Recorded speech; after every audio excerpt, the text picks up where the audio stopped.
La Universidad de Alcalá data del año 1499.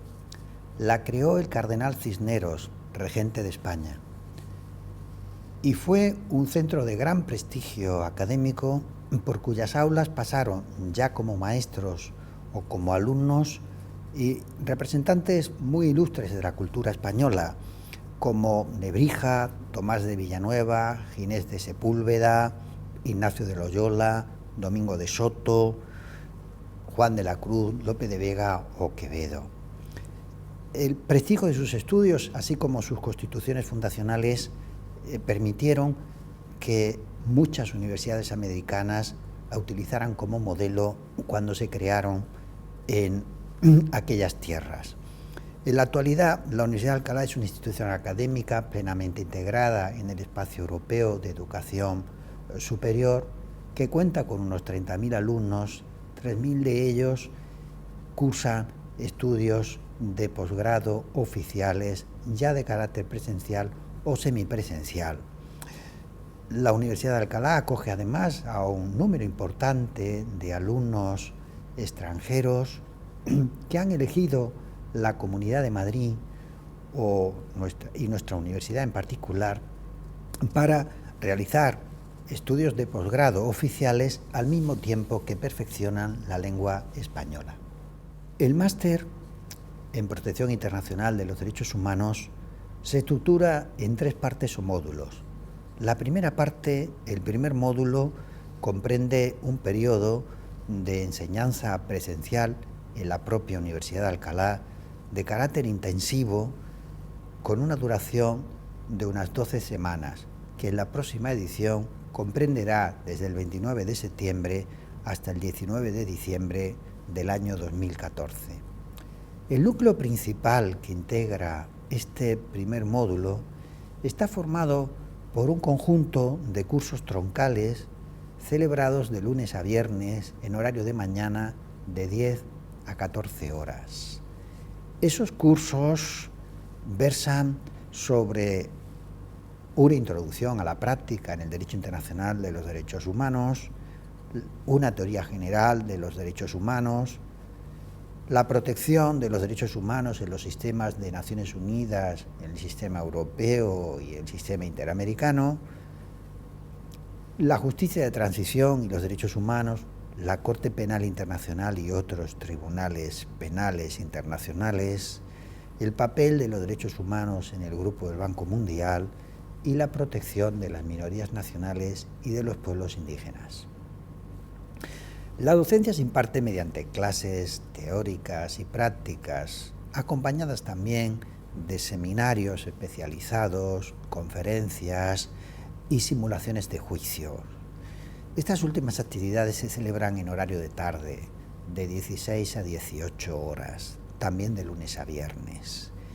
El objeto de todas estas actividades es potenciar las habilidades de análisis, comunicación, expresión oral y razonamiento de los estudiantes dentro de una dinámica de activa interacción entre el profesorado y el alumnado. El segundo módulo del máster se dedica a la realización de prácticas en instituciones especializadas en materias de promoción y protección de los derechos humanos. La duración mínima de las prácticas es de 3 meses, aunque puede ampliarse a más tiempo, dependiendo siempre del interés del estudiante y de las disponibilidades de las instituciones que lo acogen. Las instituciones colaboradoras en España son, entre otras, la representación del Alto Comisionado de las Naciones Unidas para los Refugiados,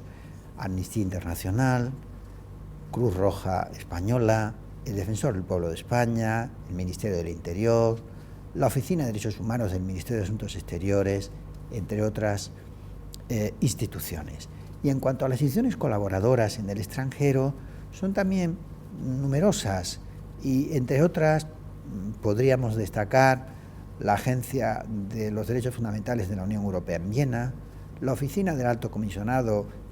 de Naciones Unidas por Derechos Humanos en Ginebra, la Oficina Regional de este Alto Comisionado en Panamá, la Corte Interamericana de Derechos Humanos, la Corte Internacional de Justicia en La Haya, la Corte Penal Internacional en La Haya, las Defensorías del Pueblo de Colombia, Paraguay, Perú, Costa Rica y las Procuradurías de Derechos Humanos de El Salvador, Guatemala y Colombia, así también como las embajadas y consulados de España en el extranjero. Sin olvidar el Tribunal Europeo de Derechos Humanos. Insisto, esta relación no es exhaustiva. La dirección del máster procura atender en la medida de lo posible los intereses de cada estudiante, y aquellos estudiantes que lo desean pueden solicitar la realización de prácticas en varias instituciones, siempre que estas puedan combinarse y sean compatibles. Por último, cada estudiante,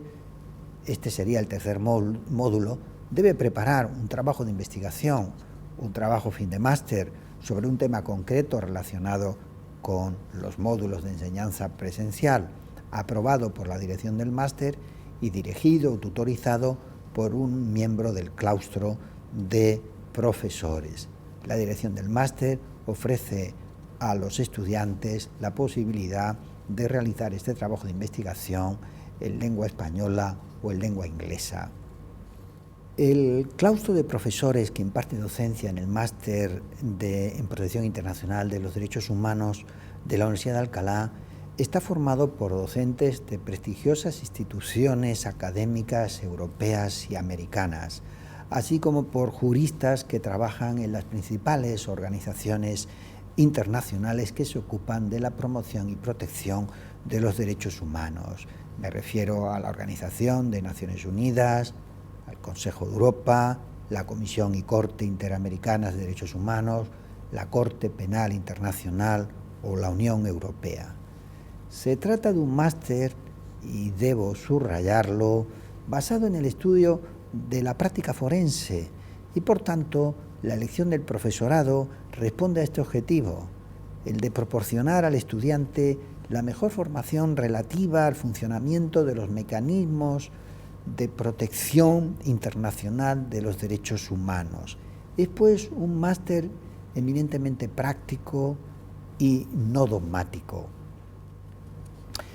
El máster se dirige tanto a profesionales de los sectores de la abogacía, de la judicatura y de instituciones públicas y privadas dedicadas a la promoción y protección de los derechos humanos, como también, naturalmente, a licenciados universitarios en titulaciones relacionadas con las materias